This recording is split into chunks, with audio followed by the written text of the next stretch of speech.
Salut YouTube, j'espère que ça va bien, c'est Novak avec vous, vous êtes sur Geek & Live et aujourd'hui je vais vous faire une vidéo de mon deck profile Orcust que j'ai joué à l'YXS de Londres qui avait lieu en même temps que le Comic Con comme vous voyez.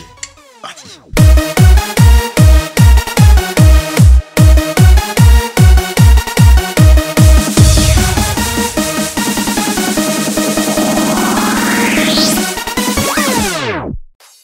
Franchement ce week-end c'était incroyable, le Comic Con franchement super classe à tester, on a eu droit à des petits bracelets qui déjà si on vient à l'YCS le samedi même, c'est un peu le but, on reçoit un bracelet, à savoir il y en avait des roses, des noirs, du coup j'ai eu un noir qui te donne une priorité mais personne n'a su à quoi, on a posé la question, personne ne savait, mais t'es prioritaire en tout cas.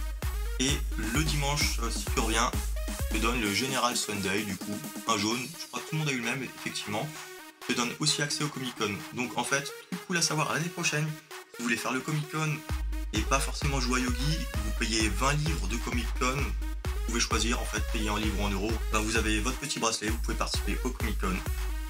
C'est moins cher que si tu prends le pass de jour qui était, je crois, à 70 livres. T'économises 50 livres quand même. À toi de voir. Sur le Comic Con aussi, il y a des trucs cool à faire, il y a des petits achats sympas, en dehors des Pokémon, hein, parce que voilà, il y a aussi un playmat exclusif qu'on trouve tous les ans au Comic Con. Du coup, je l'ai pris. Voilà. Franchement, je le trouve assez beau, avec Mild Valentine, Maximilien Pegasus, une Amazon, et puis le Toon Squelette. Donc vachement cool le playmat, franchement. Donc ça coûtait 35 €, tu pouvais choisir si tu payais 30 livres ou 35 €. Ils te font le choix de la conversion, c'est assez sympa. Donc playmat exclusif qu'on trouve vraiment nulle part ailleurs juste à cet événement là. Pour la suite on va passer au deck profile du coup. Alors comme dit, je joue Orcust, ce qui veut dire on va déjà jouer tous les dangers de Jackalope, de Tsushinoko, de Nessie. Le danger ça stabilise plutôt bien le deck.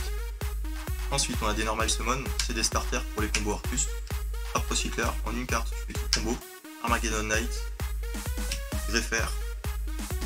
Pareil, c'est des starters une carte. Jouer une liste Going second. On a 3 Pancratops. C'est vraiment pour forcer tout ce qui est en face. En général, tu le spé. Ça fait vraiment chier le monde déjà pour commencer. Tu peux détruire un truc au combat. Derrière, tu peux encore craquer une carte. Donc le mec est limite obligé de le negate tout de suite. Depuis qu'il n'y a plus Mermaid, j'ai mis 3 Machina Fortress.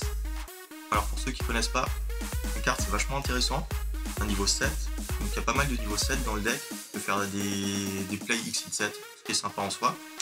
Machina Fortress, tu peux l'invoquer de ta main ou de ton cimetière en défaussant un total de monstres dont le niveau est de 8 ou plus, qui elle-même inclut, quand tu l'as en main en tout cas. Donc vraiment fort. Tu peux la défausser elle plus un Orcust et pareil tu pars, t'as tout le combo à partir de là. Ensuite un Jet Synchron, alors il y en a beaucoup qui veulent jouer Bomber Brass. Bomber Brass ouais c'est cool, tu fais Link 1, Link Koribo et puis derrière tu peux bannir Bomber Brass pour invoquer un Orcust, mais Jet Synchro je trouve c'est quand même plus sympa. Aussi un Synthoniseur 1, le seul truc c'est qu'il est feu et pas ténèbres comparé à Bomber Brass, donc faut bien le placer effectivement avant de placer tout le combo Orcust, mais c'est une carte qui quand elle est au cimetière aussi, tu peux défausser une carte de ta main, ça peut être n'importe quoi, un danger, une Machina Fortress, tout ce qui est défaussable. Du coup pour la réinvoquer et après elle est bannie lorsqu'elle quitte le terrain. Et je trouvais ça quand même plus intéressant que Bomber Brass en réalité. Un peu plus de play à faire. Un Destrudo, un Extender, un Gizmek, comme tous les Orcust, hein. Encore une fois un niveau 7. Une baguette pour spell les ban. 3 harpes. On a 2 Orcust Nightmare et un squelette. C'est tout pour les monstres. Ensuite en magie, comme je joue en go second, j'ai 3 main control. Donc vraiment, ça sert vraiment à tout forcer ce qu'il y a en face. Tu peux piquer des monstres, faire des links, tout ce que tu veux. 2 instant fusion. Instant fusion, très bien, tu as 2 targets dans le deck. Donc c'est très intéressant, tu peux partir en 2 ou commencer avec. C'est super fort. Comme super poli. Dès que tu fusionnes, c'est fort, surtout quand tu fusionnes les monstres adverses. Contre Salamangreat, ben, t'as Violette Chimera. Et puis du coup, il y a aussi Starving Venom pour les decks qui sortent pas mal de dark, à savoir dans le match-up Orcust. Sachant qu'Orcust était le deck le plus présent ce week-end.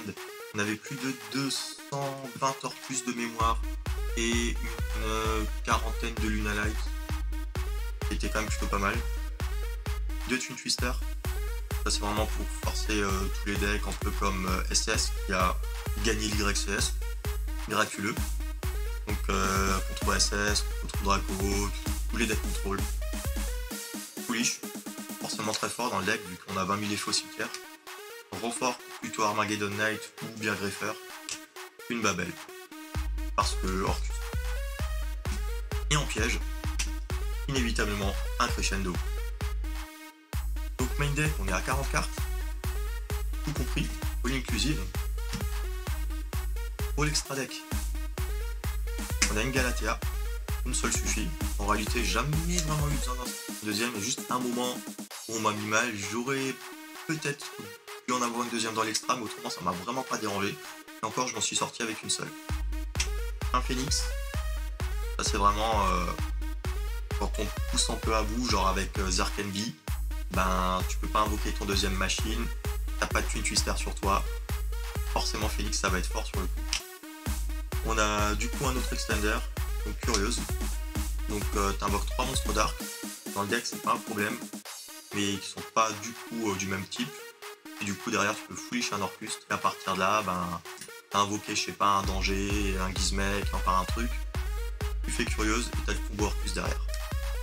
Isbania de base, t'as un peu de place dans l'extra, ce qui est cool, donc pour tous les decks contrôle c'est fort. Long Girsu, parce que souvent t'as 2 monstres pour faire ta Galatea, t'as besoin d'un 3ème truc pour démarrer tes combos, et que t'es ta Galatea au cimetière pour pouvoir la reborn avec le squelette et sortir d'Ingirsu, qui fait que quand t'as pas forcément moyen de faire un Link 4 derrière, parce que ta main est pas au top, ben t'as Long Girsu qui est là pour ça, et on mélange des Orcus bannis, enfin même pas des machines bannies, c'est encore mieux dans le deck, pour envoyer des cartes qui sont liées à lui au cimetière. Généralement tu peux dégager des gros tons, en plus je suis un passé.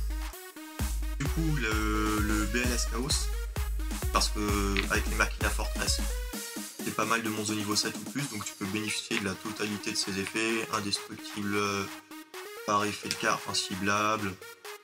Plus derrière, quand il tape, tu peux bannir un truc, ce qui est plus intéressant que les 2 autres effets qu'il a, lui permettent de retaper au tour suivant ou de se booster de 1500. Que bannir un truc, ça target pas, forcément ça va être fort. On a Bomber Dragon, au cas où si on te force à commencer, t'as le combo avec soit Long Girsu, soit Dingirsu, pour complètement détruire le fil d'en face. T'as Boral Sword. Alors, Boral Sword, en plus de Galatea, c'est la carte la plus utile du deck, puisque le deck est un peu en spam monstre. Généralement, tu vas sortir full board avec Boral Sword, Dingirsu, et peut-être encore un Gizmek, et largement tu OTK.